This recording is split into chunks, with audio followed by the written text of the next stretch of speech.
जय हिंद दोस्तों। आज झारखंड के कुछ महत्वपूर्ण करंट अफेयर को देखेंगे, उससे संबंधित रिलेटेड फैक्ट को भी साथ साथ देखते हुए चलेंगे। जितना भी महत्वपूर्ण बात होगा हम सब कुछ बताते हुए चलेंगे। साथ में पेन पेपर सब कुछ लेकर बैठिएगा और साथ में लिखते भी चलिएगा। जो भी इम्पॉर्टेंट फैक्ट होगा वो हम यहाँ पे बताएंगे, वो आप नोट डाउन भी करते हुए चलिएगा। तो चलिए स्टार्ट करते हैं। तो फर्स्ट क्वेश्चन देखते हैं, बीआईटी सिंदरी का विकास किस संस्था के तर्ज पर किया जाएगा। बीआईटी सिंदरी का विकास जो है वो किस संस्था के तर्ज पर किया जाएगा, तो institute of chemical technology Mumbai के तर्ज पर किया जाएगा। अब ये बीआईटी जो सिंदरी है वो कहाँ पर स्थित है, तो आपको नाम से ही पता होगा कि बीआईटी सिंदरी का बात हो रहा है, तो ये धनबाद में स्थित है। देखिए, सबसे पहले इसकी स्थापना जो हुआ था बीआईटी सिंदरी का 1949 ईस्वी में हुआ था, और ये बिहार इंस्टीट्यूट ऑफ टेक्नोलॉजी था, क्योंकि 1949 का बात अगर करें तो इस समय झारखंड जो है वो बिहार में ही शामिल था, तो उस समय उसका नाम बिहार इंस्टीट्यूट ऑफ टेक्नोलॉजी था। लेकिन बाद में जब झारखंड 2000 ईस्वी में 15 नवंबर को अलग हुआ, तो इसका नाम जो है वो बिरसा इंस्टीट्यूट ऑफ टेक्नोलॉजी 2002 में कर दिया गया। तो 2002 में इसका नाम जो है वो बिरसा इंस्टीट्यूट ऑफ टेक्नोलॉजी हो गया। फुल फॉर्म है वो बदल गया, लेकिन शॉर्ट फॉर्म वही रहा। बीआईटी जो बिहार इंस्टीट्यूट ऑफ टेक्नोलॉजी का नाम था वही बिरसा इंस्टीट्यूट ऑफ टेक्नोलॉजी भी रहा, लेकिन फुल फॉर्म जो है वो अलग अलग हो गया, शॉर्ट फॉर्म वही रहा बीआईटी ही। तो इसको थोड़ा सा ध्यान में रखिएगा, बहुत महत्वपूर्ण क्वेश्चन बन सकता है। 2002 ईस्वी में बीआईटी सिंदरी जो है उसका नाम बिहार इंस्टीट्यूट ऑफ टेक्नोलॉजी से बदलकर कर दिया गया था बिरसा इंस्टीट्यूट ऑफ टेक्नोलॉजी। इसको थोड़ा सा ध्यान में रखिएगा, बहुत बढ़िया क्वेश्चन पूछ सकता है। और इसी तरह से एक बीआईटी मेसरा भी है। बीआईटी मेसरा जो है वो रांची में स्थित है। 1955 ईस्वी में इसकी स्थापना हुआ था, और ये बिरला इंस्टीट्यूट ऑफ टेक्नोलॉजी है। देखिए, रांची वाला जो है वो बिरला इंस्टीट्यूट ऑफ टेक्नोलॉजी है, 1955 ईस्वी में इसका स्थापना हुआ था। और धनबाद वाला जो है वो बिरसा इंस्टीट्यूट ऑफ टेक्नोलॉजी है, और वो जो है वो बिहार से अलग होने के बाद इसका नामकरण हुआ था, पहले बिहार इंस्टीट्यूट ऑफ टेक्नोलॉजी था। तो इसको थोड़ा ध्यान में रखिएगा, अच्छा क्वेश्चन यहाँ से पूछा जा सकता है। कुछ अन्य फैक्ट भी देख लेते हैं धनबाद से, जैसे आईएसएम जो धनबाद है, Indian school of mines Dhanbad, 1926 में इसका स्थापना हुआ था, जिसको 2016 ईस्वी में आईआईटी का दर्जा प्रदान किया गया है। तो इसको थोड़ा सा ध्यान में रखिएगा, आईएसएम धनबाद को आईआईटी का दर्जा 2016 ईस्वी में दिया गया है। ये भी करंट ऑफ व्यू से बहुत महत्वपूर्ण होगा। विनोद बिहारी महतो कोलांचल विश्वविद्यालय जो है वो विनोबा भावे विश्वविद्यालय जो हजारीबाग में 1992 में बना था, उससे कट कर 2019 में विनोद बिहारी महतो कोलांचल विश्वविद्यालय बना है। ये भी एक प्रकार से करंट अफेयर ही है, बहुत महत्वपूर्ण रहेगा, इसको भी थोड़ा ध्यान में रखिएगा। इसी तरह से सिंदरी उर्वरक कारखाना जो है, सिंदरी उर्वरक कारखाना जो है 1951 ईस्वी में इसका स्थापना हुआ था, और ये भारत का पहला उर्वरक कारखाना है। 1951 में सिंदरी में ही बना था। इसको फिर से मतलब यहाँ पे प्रोडक्शन करने की बात की जा रही है उर्वरक का, लेकिन फिलहाल अभी बंद है ये। 1951 में इसका स्थापना हुआ था, ध्यान में रखिएगा, बहुत बढ़िया क्वेश्चन पूछा जा सकता है। देखिए, झरिया कोयला क्षेत्र भी यहीं पर है, आपको भी ये भी पता होना चाहिए। झरिया कोयला क्षेत्र धनबाद के ही क्षेत्र में पड़ता है। इसके बाद अगर देखेंगे, सर्वाधिक जनसंख्या घनत्व जो है वो धनबाद का है। झारखंड में सर्वाधिक जनसंख्या घनत्व जो है वो धनबाद का है। 1316 व्यक्ति 1 वर्ग किलोमीटर में रहते हैं। ये सर्वाधिक जनसंख्या घनत्व किसका है? धनबाद का है, झारखंड में। तो इसको भी ध्यान में रखिएगा। और सबसे कम जो है जनसंख्या घनत्व किसका है? तो सिमडेगा का है। सबसे कम सिमडेगा का है, 159 व्यक्ति प्रति वर्ग किलोमीटर में रहते हैं। और वहीं पर धनबाद में 1316 व्यक्ति प्रति वर्ग किलोमीटर रहते हैं। आपसे कभी पूछेगा हरी पहाड़ी कहाँ है, तो ये पर्यटन स्थल है, और ये कहाँ पे है? धनबाद में। मुनिडी भटिंडा जलप्रपात कहाँ है? तो ये भी आपका धनबाद में पड़ेगा। तो ये सब चीज़ को थोड़ा ध्यान में रखिएगा। गैंग्स ऑफ वासेपुर कहाँ पर है? तो वो भी आपका यहीं पर है, मतलब धनबाद में ही पड़ता है। फिर उसके बाद कोयला राजधानी किसको बोलते हैं? तो इसी को बोलते हैं, धनबाद को बोलते हैं, ठीक है। और आगे कोयला हीरो की जो नगरी, इसी को बोलते हैं, धनबाद को बोलते हैं। यही जो नगरी है वहाँ पे 1880 ईस्वी में क्या लगा था? आग लगा था। बीपीएससी जो 67वीं हुआ था सबसे पहले, फिर उसके बाद तो री एग्ज़ाम हुआ, लेकिन 67वीं बीपीएससी में ये क्वेश्चन पूछा था कि कौन सा कोयला क्षेत्र में सबसे पहले आग लगा था। तो ये धनबाद कोयला क्षेत्र था। 1880 ईस्वी में आग लगा हुआ है, अभी तक लगा हुआ है, ठीक है, इसको बुताया नहीं जा सका है। तो इस तरह से बहुत सारा जो फैक्ट है धनबाद से संबंधित हम सब बताने का प्रयास किए। ये क्वेश्चन कहीं ना कहीं पूछा जाएगा। देखिए करंट अफेयर नहीं पूछा जाएगा तो एडिशनल फैक्ट जो हम बता रहे हैं वो पूछा जाएगा, वो 100% पूछा जाएगा, तो उसको थोड़ा ध्यान में रखिएगा, बहुत बढ़िया क्वेश्चन बन सकता है। नेक्स्ट क्वेश्चन देखते हैं। झारखंड की अष्टम उरांव का चयन भारतीय सीनियर महिला फुटबॉल टीम में हुआ है, किस जिले से संबंध रखती है या संबंधित हैं? देखिए अष्टम उरांव जो है वो गुमला जिले से संबंध रखती हैं और फुटबॉल की खिलाड़ी हैं। अभी हाल फिलहाल में बहुत चर्चे में रही है क्योंकि भारतीय सीनियर फुटबॉल टीम महिला का है, उसमें इनका चयन हुआ है। और अगर देखा जाए तो अंडर जो 17 फीफा वर्ल्ड कप जो हो रहा था 2022 में यहाँ पे, तो 6 खिलाड़ियों का चयन हुआ है झारखंड से। फुटबॉल टीम में झारखंड से 6 खिलाड़ियों का चयन हुआ है अंडर 17 महिला फीफा वर्ल्ड कप में। तो उस जो फीफा वर्ल्ड कप का कप्तानी करेगी वो गुमला की ही अष्टम उरांव करेगी, तो इसलिए भी ये बहुत फेमस है। अष्टम उरांव का संबंध जो है वो फुटबॉल से है और भारतीय टीम का ये लीड करेगी, भारतीय टीम को लीड करेगी ये झारखंड की बेटी, तो बहुत महत्वपूर्ण रहेगा। और इसके साथ साथ में 6 खिलाड़ियों का यहाँ पे चयन हुआ है अंडर महिला FIFA world cup football team में 2022 के लिए, तो इसको थोड़ा सा ध्यान में रखिएगा। और झारखंड की बेटी अष्टम उरांव जो है ये क्या करेगी, लीड करेगी, मतलब कप्तानी करेगी किसका, तो फीफा वर्ल्ड कप का, तो इसको थोड़ा ध्यान में रखिएगा। इसी तरह से एक खेल यहाँ पे झारखंड में हुआ है, सेफ अंडर 18 महिला फुटबॉल चैंपियनशिप। सेफ अंडर 18 महिला फुटबॉल चैंपियनशिप जो आयोजित किया गया है वो जमशेदपुर में किया गया है, इसको भी थोड़ा ध्यान में रखिएगा क्योंकि ये भी क्वेश्चन पूछा जा सकता है, तो थोड़ा ध्यान में रखिएगा। अब यहाँ पे जैसे दीपिका कुमारी का संबंध किससे है, तीरंदाजी से है। पूरा वर्ल्ड में वो नंबर 1 तीरंदाज हैं, गोल्डन गर्ल्स के नाम से जाना जाता है क्योंकि 2010 कॉमनवेल्थ में वो 2 गोल्ड जीती थी, इसीलिए गोल्डन गर्ल्स कहते हैं। माही जो हैं वो महेंद्र सिंह धोनी को कहते हैं।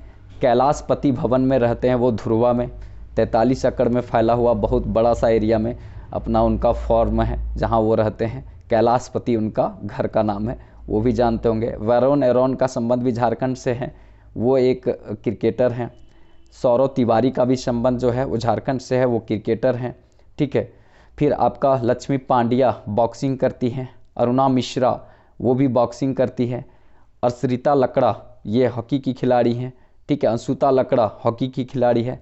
निक्की प्रधान हॉकी की खिलाड़ी हैं, ठीक है। ये सब झारखंड से संबंधित फेमस खिलाड़ी हैं। सिलवानुस डुगरू ये भी हॉकी की खिलाड़ी, हॉकी से संबंध रखते हैं, ठीक है। सुमराई टेटे ये भी हॉकी से संबंध रखते हैं। तो इस तरह से जितने भी खिलाड़ी हैं उनका थोड़ा दिमाग में रखिएगा क्योंकि बहुत अच्छा खेल से क्वेश्चन पूछा जा सकता है, ठीक है।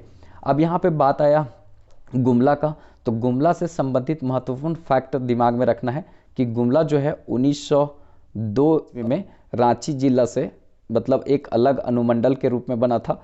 फिर 1983 ईस्वी में ये अलग जिला के रूप में अस्तित्व में आया था रांची से कटकर। अगर देखा जाए तो गुमला में बहुत इम्पॉर्टेंट पर्यटन स्थल है जिसमें अंजन धाम जो है वो बहुत फेमस है। अंजन धाम यहाँ पे बोला जाता है कि माता सीता का यहाँ कटोरा, माता सीता जिसमें खाती थी वो थाली सब यहाँ पर था। हनुमान जी जब जा रहे थे मतलब यहाँ से अगर देखा जाए तो कैलाश पर्वत पर, तो यहाँ पर आए थे ऐसा बोला जाता है, इसीलिए अंजन धाम यहाँ फेमस है, ठीक है। उसी तरह से मतलब परशुराम का यहाँ पे टांगीनाथ मतलब टांगीनाथ मंदिर है। बोला जाता है कि परशुराम का फालसा यहाँ पे गड़ा हुआ है और वो उसको फालसा को देहाती भाषा में गांव साइड में टांगी कहता है, इसीलिए टांगीनाथ गुफा यहाँ पे है। नागफनी जलप्रपात भी है, देखने लायक है। प्रेमा घाघ सदनी घाघ जलप्रपात है, ये भी देखने लायक है। पालकोट वन्य अभ्यारण्य जो गुमला में है बहुत फेमस है, जाके देख सकते हैं आप इसको, ठीक है। ये सब जो है बहुत अच्छा देखने वाला है। डोईसा का किला है यहाँ पे, डोईसा का गढ़ है, उसको देख सकते हैं। कोराम्बे स्थली, ठीक है, इसको भी देख सकते हैं। झारखंड का हल्दी घाटी जो कोराम्बे को कहा जाता है वो यहीं पर है। तो इन सभी चीज़ों का थोड़ा दिमाग में रखिएगा क्योंकि यहाँ से क्वेश्चन पूछा जा सकता है। गुमला से बहुत फेमस आते हैं व्यक्ति, अल्बर्ट एक्का जिनका संबंध गुमला से है उनको भी ध्यान में रखिएगा। टाना भगत, जिन्होंने मतलब जतरा भगत टाना भगत आंदोलन को चालू किए थे, उनका भी संबंध ये गुमला से ही रहा है। तो गुमला जो है बहुत अच्छा स्थली रहा है, मेरे महान महान योद्धा यहाँ जन्म लिए हैं, ठीक है। तो इस ख्याल से थोड़ा दिमाग में रखिएगा, बहुत अच्छा क्वेश्चन बन सकता है। नेक्स्ट क्वेश्चन देखते हैं, झारखंड के किस जिले में राष्ट्रीय जलीय जीव के संरक्षण हेतु डॉल्फिन सफारी बनाने का प्रस्ताव दिया गया है? तो डॉल्फिन सफारी बनाने का प्रस्ताव साहेबगंज में दिया गया है। बहुत बढ़िया यहाँ पे क्वेश्चन पूछ सकता है कि डॉल्फिन सफारी बनाने का प्रस्ताव साहेबगंज में दिया गया है।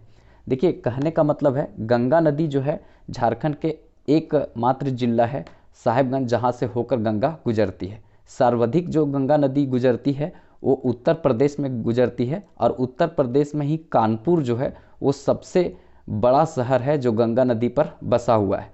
और सबसे कम जो है गंगा नदी जो है वो झारखंड की राजधानी मतलब झारखंड का जो क्षेत्र है साहेबगंज से होकर गुजरता है। कहने का मतलब है कि साहेबगंज से कहीं कहीं लिखता है 80 किलोमीटर गंगा गुजरती है, कहीं कहीं लिखता है कि ये 3 किलोमीटर गुजरती है। आप उसको एक बार देख लीजिएगा, लेकिन गंगा नदी झारखंड के साहेबगंज से ही गुजरती है, और सबसे कम जो है गंगा नदी झारखंड से ही गुजरती है। कहने का मतलब है कि 5 राज्यों से गंगा नदी गुजरती है, उसमें सबसे अधिक है उत्तर प्रदेश और सबसे कम झारखंड में गुजरती है। ये थोड़ा सा दिमाग में रखिएगा, बहुत बढ़िया क्वेश्चन पूछा जा सकता है। अब यहाँ पे बात आया साहेबगंज से, तो साहेबगंज से कुछ और महत्वपूर्ण करंट अफेयर और इससे संबंधित बात है। जैसे देश का दूसरा जो मल्टी मॉडल टर्मिनल है वो बना है कहाँ पे? तो साहेबगंज में बना है। दूसरा मल्टी मॉडल टर्मिनल साहेबगंज में बना है, लेकिन पूछेगा पहला कहाँ बना है? तो वाराणसी उत्तर प्रदेश में बना है। पहला वाराणसी उत्तर प्रदेश में, और दूसरा कहाँ पर बना है? तो ये साहेबगंज में बना है। इसको दिमाग में थोड़ा रखिएगा, ठीक है। उसके बाद ये तो बता दिए कि मात्र गंगा नदी जो है वो साहेबगंज से होकर गुजरती है। राजमहल पहाड़ी क्षेत्र जो है वो साहेबगंज में स्थित है। यहीं पर जो है राजमहल पहाड़ी क्षेत्र में सोरिया पहाड़िया, माल पहाड़िया जनजाति निवास करती हैं। इसको भी थोड़ा ध्यान में रखिएगा, पहाड़ी के ऊपरी क्षेत्र में। उधवा पक्षी विहार जो है वो साहेबगंज में स्थित है। मोतीझरा जलप्रपात जो है वो साहेबगंज में स्थित है। और अकबरी मस्जिद जो है वो साहेबगंज में है। ये बहुत बार क्वेश्चन पूछा झारखंड में कि अकबरी मस्जिद कहाँ पर है, तो ये साहेबगंज में स्थित है। इसको भी थोड़ा दिमाग में रखिएगा। साहेबगंज की स्थापना 17 मई 1983 ईस्वी को हुआ था। अब यहाँ पे देखिए डॉल्फिन का बात आया, तो डॉल्फिन से संबंधित और कुछ अन्य फैक्ट बता देते हैं। जैसे इस बार से 2021 से 5 अक्टूबर को राष्ट्रीय डॉल्फिन दिवस के रूप में मनाने की बात कही गई है। 5 अक्टूबर को डॉल्फिन दिवस मनाने की बात की गई है 2021 से। ये बहुत बढ़िया क्वेश्चन बनेगा। और राष्ट्रीय जलीय जीव जो डॉल्फिन है उसको प्लेटेनी स्टागेगेटिका कहते हैं। जो राष्ट्रीय जलीय जीव डॉल्फिन है वो गंगा नदी में जो रहती है डॉल्फिन, वो किस कैटेगरी के डॉल्फिन को राष्ट्रीय जलीय जीव घोषित किया गया है? तो प्लेटेनी स्टागेगेटिका को किया गया है। उसका नाम है ये प्लेटेनी स्टागेगेटिका, ये राष्ट्रीय जलीय जीव घोषित किया गया है। देखिए गंगा नदी को राष्ट्रीय रिवर घोषित किया गया था 2008 में, डॉल्फिन को राष्ट्रीय जलीय जीव घोषित किया गया था 2009 में, और हाथी को विरासत पशु घोषित किया गया था 2010 में।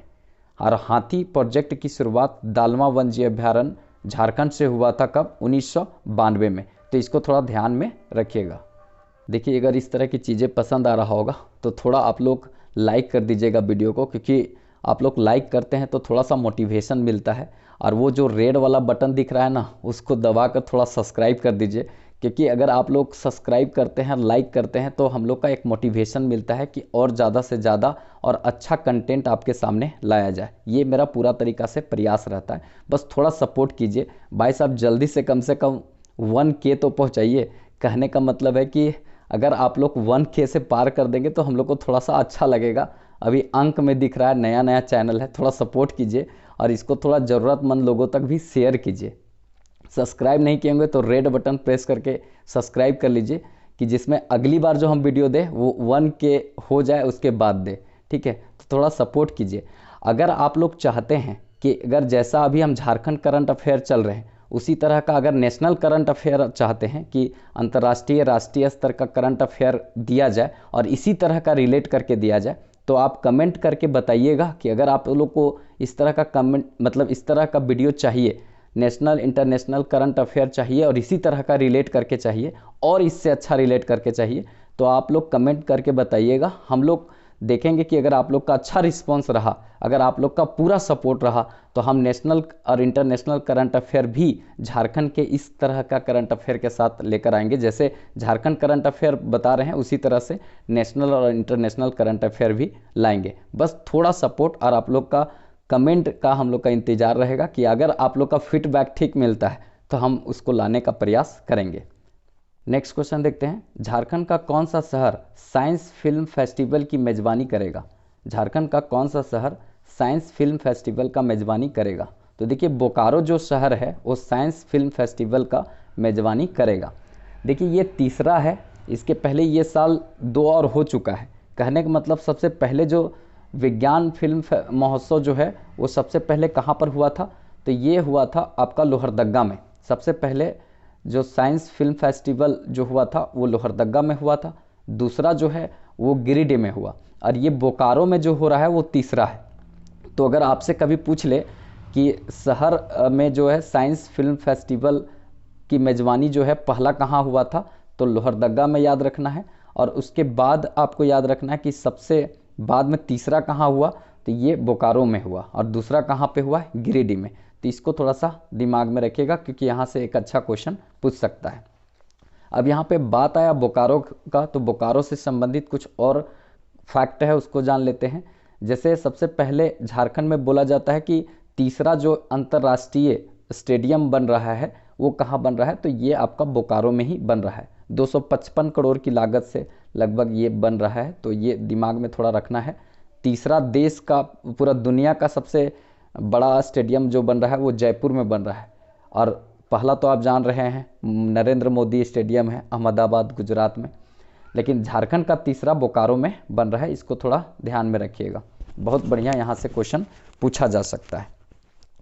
फिर उसके बाद अगर आपसे क्वेश्चन पूछा जाए कि कहने का मतलब एकमात्र गांव जो पहला वाईफाई वाला बना था झारखंड का वो कस्मात बना था, छठी जेपीएससी में पूछा था, तो कस्मात ग्राम जो है वो सबसे पहला बना था वाईफाई वाला ग्राम। तो इसको भी थोड़ा ध्यान में रखिएगा। स्टील सिटी बोकारो की स्थापना जो है वो स्टील सिटी बोकारो का कब हुआ था, तो 1964 में हुआ था। स्टील कंपनी का स्थापना 1964 में हुआ था। उत्पादन 1972 में चालू हुआ था। तीसरी पंचवर्षीय योजना में हुआ था, और रूस बोलिए या तो यूएसएसआर सोवियत संघ के सहयोग से इसकी स्थापना हुआ था। इसी तरह से हथुआ पत्थर मेला मकर संक्रांति के दिन लगता है, वो बोकारो में ही लगता है। ठीक है, करगली कोयला क्षेत्र जो है वो सबसे बड़ा मतलब संरक्षित भंडार कोयला का है, वो यहीं पर है, करगली बोकारो में ही है। पर्वतपुर मीथेन गैस के लिए फेमस है, वो भी आपका बोकारो में ही है। इसके बाद आपसे पूछा जाएगा यहाँ पे कि खोरठा रिसर्च सेंटर कहाँ पे है, तो ये भी बोकारो में है, ये हाल फिलहाल में ही बना है। तो इसको भी थोड़ा दिमाग में रखिएगा क्योंकि खोरठा का जो विकास है वो यही क्षेत्र बोकारो और धनबाद के क्षेत्र से हुआ था, इसको थोड़ा सा दिमाग में रखना है। और बोकारो जो है वो एक और यहाँ पर इम्पोर्टेंट है कि बारूद कारखाना, ठीक है, विस्फोटक कारखाना गोमियों में है, उसकी स्थापना 1956 ईस्वी में हुआ था। तो इसको भी ध्यान में रखिएगा क्योंकि इन सभी क्वेश्चन से बढ़िया क्वेश्चन बन सकता है किसी भी एग्जाम में, तो इसको ध्यान में रखिएगा। और करंट अफेयर तो आपको बता ही दिए कि साइंस जो फिल्म फेस्टिवल है उसकी मेज़बानी कौन करेगा, बोकारो करेगा, और ये तीसरा है इस साल का। तो इस सब बातों को थोड़ा ध्यान में रखिएगा। नेक्स्ट क्वेश्चन देखते हैं, भारत का मुख्य निर्वाचन आयुक्त किसे बनाया गया है? तो देखिए भारत का मुख्य निर्वाचन आयुक्त जो है वो राजीव कुमार को बनाया गया है। अब यहाँ पे बात आता है कि भारत का मुख्य निर्वाचन आयुक्त पढ़ने की क्या ज़रूरत पड़ा। कहने का मतलब है कि जो ये राजीव कुमार हैं वो झारखंड कैडेट के अधिकारी हैं, इसीलिए इसको पढ़ना बहुत ज़रूरी है। कहने का मतलब राजीव कुमार जो हैं वो झारखंड कैडेट के 1984 बैच के आईएएस अधिकारी हैं और रांची के उपायुक्त भी रहे हैं, और अभी जो है राजीव कुमार मुख्य निर्वाचन आयुक्त हैं भारत सरकार के, तो इसीलिए इनको पढ़ना जरूरी है। इसी तरह से एक है राजीव गोबा। राजीव गोबा जो हैं वो भी बहुत फेमस है, वो भी झारखंड कैडेट के अधिकारी हैं और अभी कैबिनेट सचिव हैं। मतलब अधिकारी में सबसे सर्वोच्च अधिकारी होता है कैबिनेट सचिव। तो कैबिनेट सचिव जो अभी हैं भारत सरकार के, जिसको एक मंत्री का दर्जा भी मिलता है, मंत्री जैसा मतलब बोलने का अधिकार संसद में मिलता है, केवल वोट देने का अधिकार नहीं मिलता है। तो ये कैबिनेट सचिव जो हैं वो राजीव गौबा हैं और ये भी झारखंड कैडेट के अधिकारी हैं। कितना बड़ा बात है कि झारखंड के सबसे, अभी भारत के सबसे बड़े अधिकारी, कैबिनेट अधिकारी जो हैं वो राजीव गौबा हैं। उनका कार्यकाल अभी बढ़ाया गया है और ये झारखंड कैडेट के हैं, भारत सरकार का ये कैबिनेट सचिव हैं। और राजीव कुमार जो हैं वो झारखंड कैडेट के अधिकारी हैं और वो चुनाव आयुक्त हैं, मुख्य चुनाव आयुक्त हैं। ठीक है, और 2 अन्य चुनाव आयुक्त भी होता है। और 2 अन्य चुनाव आयुक्त कौन कौन है वो कमेंट करके आप लोग बताइएगा। अब यहाँ नियुक्ति का बात आया तो कुछ और नियुक्ति देख लेते हैं। जैसे कृषि मंत्री कौन है? बादल पत्रलेख हैं, कृषि मंत्री हैं। ठीक है, श्रम मंत्री कौन है? तो आपको पता है भोक्ता जी हैं। ठीक है, श्रम मंत्री हैं। ठीक है, सत्यानंद भोक्ता। उसके बाद मुख्यमंत्री पता है हेमंत सोरेन है। अगर आपसे पूछा जाए राज्यपाल कौन है तो रमेश बैस हैं, वो सबको पता है, त्रिपुरा से आए हैं, मतलब यहाँ द्रौपदी मुर्मू के स्थान लिए हैं। मुख्य सचिव सुखदेव सिंह हैं मुख्य सचिव। और सबसे इम्पॉर्टेंट महिला बाल कल्याण और सामाजिक सुरक्षा मंत्री हैं वो जोबा मांझी हैं। इनको भी थोड़ा याद रखिएगा। महिला बाल कल्याण और सामाजिक सुरक्षा मंत्री कौन है? तो ये जोबा मांझी हैं। इनको थोड़ा ध्यान में रखिएगा। सब महत्वपूर्ण है, जो पूछा जाएगा हम उसी को शामिल करने का प्रयास किए हैं। नेक्स्ट क्वेश्चन देखते हैं। किस योजना के तहत झारखंड राज्य के विद्यालय में पढ़ने वाले बच्चों को ई हेल्थ कार्ड बनाया जाएगा? तो ई हेल्थ कार्ड जो बनाया जाएगा आयुष्मान भारत योजना के तहत बनाया जाएगा। देखिए, आयुष्मान भारत योजना जो है वो हेल्थ स्कीम है। ये स्वास्थ्य बीमा योजना है जिसमें 5 लाख का इंश्योरेंस कवर करती है। जैसे अगर किसी तरह का हेल्थ खराब होता है तो 5 लाख तक का इंश्योरेंस कवर ये करती है। राजस्थान में इसी तरह का चिरंजीवी योजना है, उसमें 10 लाख तक का इंश्योरेंस कवर करता है। तो कहने का मतलब इसको थोड़ा ध्यान में रखिएगा। और सबसे बड़ी बात है कि आयुष्मान भारत योजना का जो शुरुआत हुआ है वो झारखंड से हुआ है। 23 सितंबर 2018 ईस्वी को झारखंड से ही ये योजना प्रारंभ हुआ था। इसको भी थोड़ा ध्यान में रखिएगा। इसी तरह का 28 अगस्त 2014 ईस्वी को प्रधानमंत्री जनधन योजना चालू हुआ था। वो विश्व का सबसे बड़ा वित्तीय समावेशन का योजना है। इसको भी ध्यान में रखिएगा, प्रधानमंत्री जनधन योजना। ठीक है, ये बहुत महत्वपूर्ण रहेगा, वित्तीय समावेशन की सबसे बड़ी योजना विश्व की। ठीक है, झारखंड सरकार का एक है मुख्यमंत्री जन वन योजना। ये जो है वो 15 नवंबर 2016 को चालू हुआ था और इसमें निजी जमीन पर वन रोपण को बढ़ावा देने का बात यहाँ पे कहा गया था। कहने का मतलब है कि आपका निजी ज़मीन है तो सरकार आपको सब कुछ खर्च देगी, आप अपना जगह पर मतलब फलदार वृक्ष लगाइए, उसका लाभ उठाइए। और कहने का मतलब है कि इससे क्या है कि वन क्षेत्र जो है झारखंड में बढ़ाया जा सकता है। ये प्रयास था और ये प्रयास किया जा रहा है इसमें। ठीक है, तो इसको ध्यान में रखिएगा थोड़ा।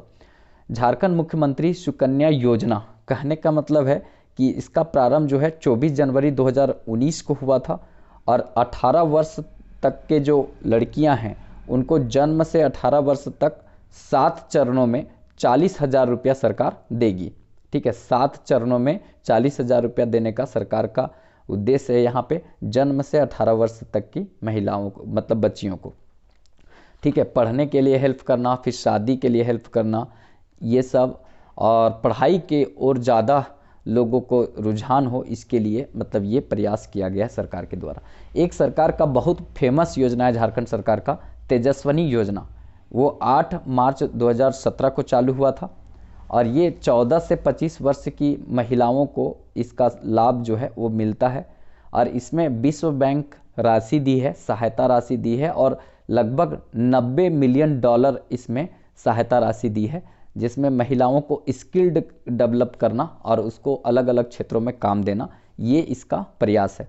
तो इस तरह से बहुत सारा मतलब करंट अफेयर के साथ अन्य तथ्यों को हम रिलेट करने का प्रयास किए। और आप चाहते हैं कि इसी तरह का कंटेंट मिले, इस तरह का रिलेट करके बताया जाए, तो आप मतलब कमेंट कीजिए।